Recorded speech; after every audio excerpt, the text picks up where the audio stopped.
Okay, two side notes. One, my nail is missing. And two, if you guys hear a squeaky sound in the background, that's my fan. And yes, I do have to have it running right now because I can't function without some type of white noise. I know, I'm weird.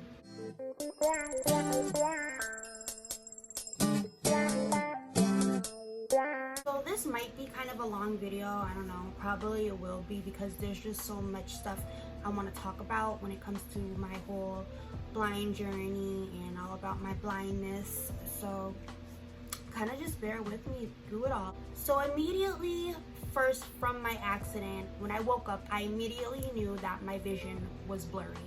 I knew that I couldn't see that well, and I remember asking my father for my glasses, and he was like, oh, you're wearing your glasses, and I'm like, well, I can't see, it's kind of blurry, like I can't see people that clear. As well as, I guess I wasn't really looking on my left side. I look now, I'm really way better working with my vision and stuff now, but at the time my left side I wasn't looking to the left. They'd always have to tell me to look to the left, even in rehab. Look to the left. I turned my fan up higher, hoping I could get rid of this squeaky noise, but apparently it's just never gonna go away. So when I was in rehab, I kept thinking I can probably find a pair of glasses, some kind of tool or something could help me with my vision. I wasn't thinking in my mind that my blurriness was because of me being blind. That never honestly even occurred in my head. And it was very hard to do some activities in rehab, being blind and stuff. So I really believe, at least in my rehab center, that they should have more things with visually impaired people.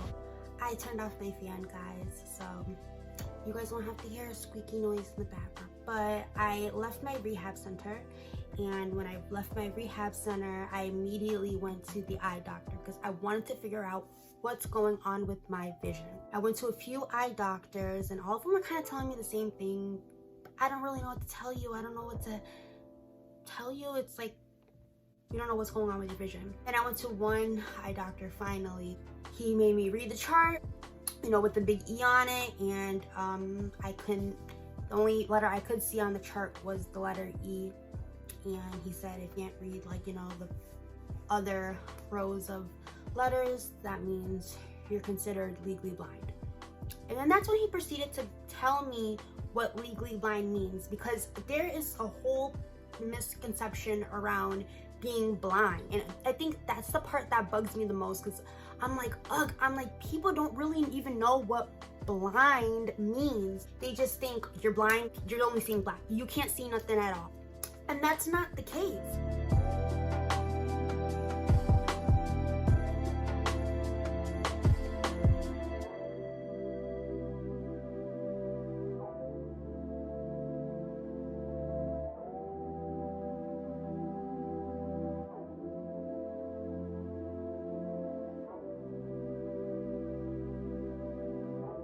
80% of blind people still have remaining vision. Okay, there's only the 20% of blind people that see completely black, but majority of us blind people still have remaining vision. So I immediately enrolled into Commission of the Blind. They told me to enroll in Commission of the Blind, and Commission of the Blind is supposed to help me out with, it has been helping me out with tools that I can use to make print bigger, help me write and see clear, and, you know, just any aspect to help. Some of the things Commission of Blind gave me was dark bold lined paper, as well as dark markers, tactile stickers, as well as magnifiers. I also forgot to say that my depth perception is 5 or 6 inches off on both sides. So whenever I'm around people, usually I'm around people, well-trusted people, so they will let me know what's up. You know, I give them a heads up. Just let me know if there's a curb or if there's a change in elevation, so I can know to be aware of that, because it's hard for me to see with my eyes, the change of elevation. So they just warn me before I do it. So the number one main question that everyone wants to know is, what can you see?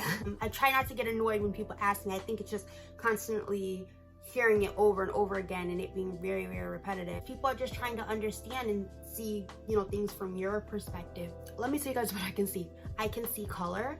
I know who people are. I just need to be closer to them to know who they are.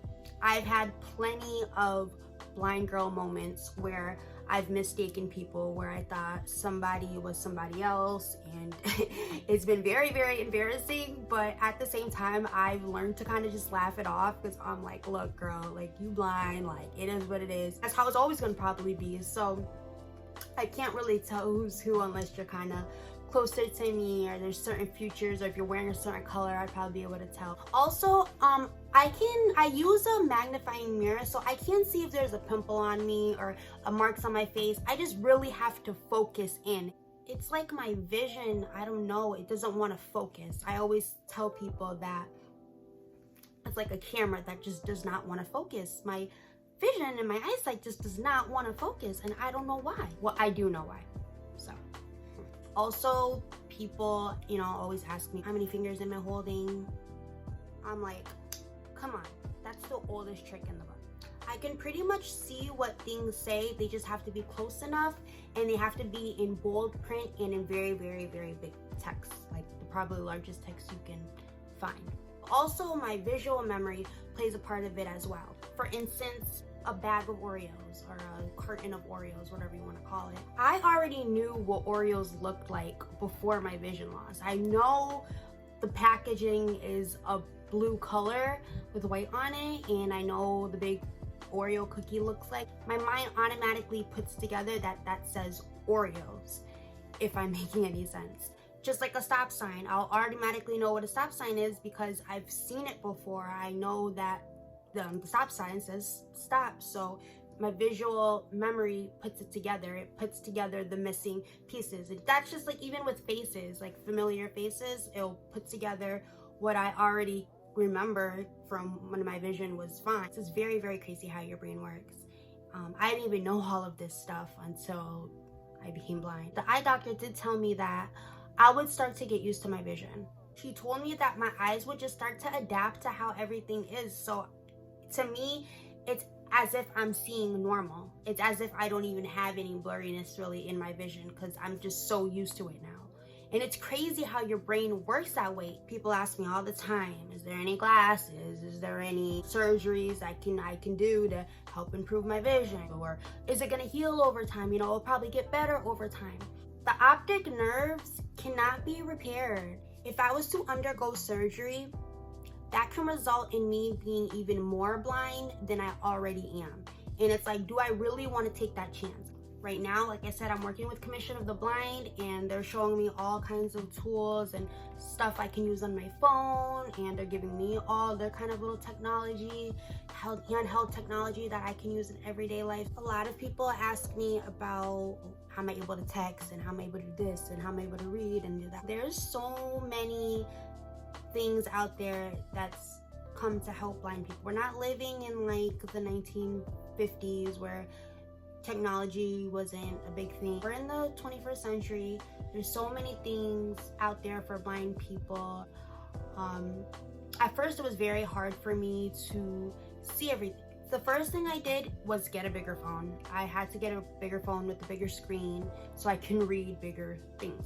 The second thing that I did, I had to put everything in big print, like the biggest font there is, and my friends are like, oh my god, how do you deal with this print, blah blah blah. But I'm like, it may seem big to you, but it's normal size for me. Honestly, it's very normal, and I can read time and tell who texted me and what the text says. And sometimes if it's too much words in a text, I'll just be like, you know, hey Siri, you know, read last text for me, and I'll just read it for me. Which is another thing, Siri is there to read or help you with anything. There's also a thing on every iPhone called VoiceOver.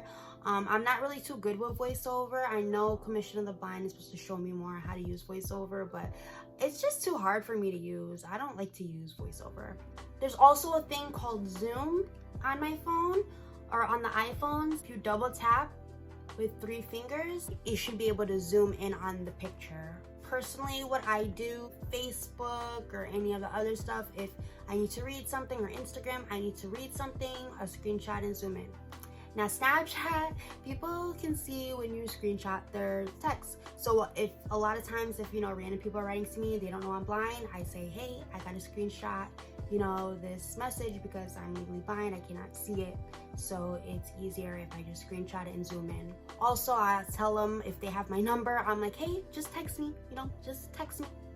Like I said, people think that being blind just sucks, and I don't think it sucks really that much. Honestly, as much as I learned to just grow and live with it, I'm like so accepting of it now. I see it like this, and I heard this quote from somewhere. I believe it was like Molly Burke, and she's another blind YouTuber, except she has way more vision loss than I do.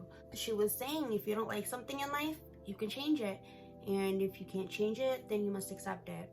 And unfortunately, I can't change my vision, therefore I must accept it. And I do accept it, and I embrace it. I have no problem telling people that I'm blind, or in telling them the story about how I became blind. It's a part of me now, so I just gotta embrace it every chance I get. Unfortunately, I did have to surrender my license. Not allowed to drive anymore. That sucks. But the good thing is I can always get chauffeured, which I love being chauffeured. I didn't like to drive in the first place, so it wasn't really a huge deal to me.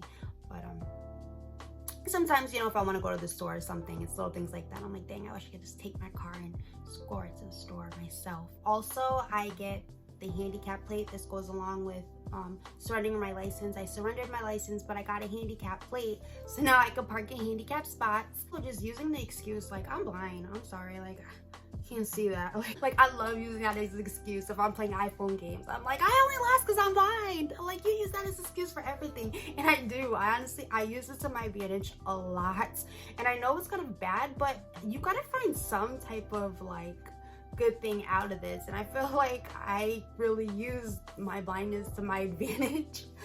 So I mean, honestly, like I said, you gotta embrace things. People ask me about if I have kids, like like I'll be able to see my kids. Like, I just got to see them from up close, but I'll know who my kids are. I'll be able to see them. I'll be able to take care of my kids.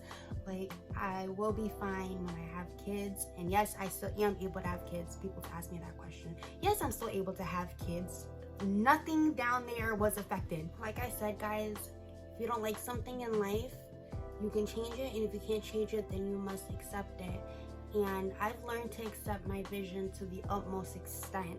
I am rocking with it. Like, this is who I am. Yes, my name is Amber, and yes, I am legally blind. Oh, well, if you're blind, how can you see that? And if you're blind, like, I hate when people do that. They're like, if you're blind, how can you see that? And how can, like, you have to understand, I am considered legally blind. I can still see things. It's just not as clear as if you were to see it. And I tell people I'm legally blind. They look at me, they're like, you don't even look blind. I'm like, I didn't know being blind has a look. Guess it has that stereotypical look, wearing sunshades and having a cane. And I do have a cane.